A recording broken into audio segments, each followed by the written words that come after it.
নিশ্চিন্তপুরে ছিল এক চাষি আর তার ছিল ছোট্ট একটি গরু। চাষির জীবনটা তার গরুকে নিয়ে। কিরে লালু, তোর মুখ এরকম শুকনো কেন? তুই কি ঘাস খাসনি? তোর জন্য কত ঘাস কেটে এনে রেখেছিলাম, তারপরও কেন খাসনি? তোর কি মন খারাপ? বন্ধু, তুমি তো জানো তোমাকে ছাড়া আমার কিছুই ভালো লাগে না।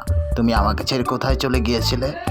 কয়েক বছর পরে চাষি অনেক বুড়ো হয়ে গিয়েছে, গরুটাও অনেক বড় হয়ে গিয়েছে। লালু, আমি তো তোকে অনেক কষ্ট করে এত বড় করলাম, আমি তো এখন নিজেই হাঁটতে চলতে পারি না, তোকে কি করে খাওয়াবো বলতো? বন্ধু, আমি তোমার সাথে এতদিন ছিলাম, আমি তোমার দুঃখ এবার দেখব। এক কাজ করো বন্ধু, তুমি আমাকে হাটে নিয়ে বিক্রি করে দাও। না রে লালু, তোরে এতদিন বড় করলাম আমি পাইলা, এখন কি করে তোরে হাটে নিয়ে বিক্রি করব? বল, তোকে ছাড়া তো আমার ভালো লাগে। বন্ধু, তুমি আমাকে হাটে নিয়ে বিক্রি করো, তাহলে তুমি অনেক টাকা পাবে, সেই টাকা দিয়ে তোমার সুখে সংসার চলে যাবে। লালু আর চিন্তা না করে তার স্বাদের পছন্দের গরুটিকে হাটে নিয়ে আসলো বিক্রি করার জন্য।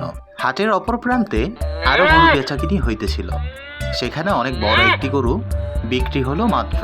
সেই গরুটি কিনলো একটি মহিলা। এদিকে লালুর গরু কেনার জন্য কাস্টমার আসছে, লালুর সাথে দাম কষাকষি করতেছে এবং এক পর্যায়ে দামে হয়ে যায় এবং লালু গরুটাকে বিক্রি করে দেয়। লালু সে টাকা নিয়ে বাড়ি চলে আসে।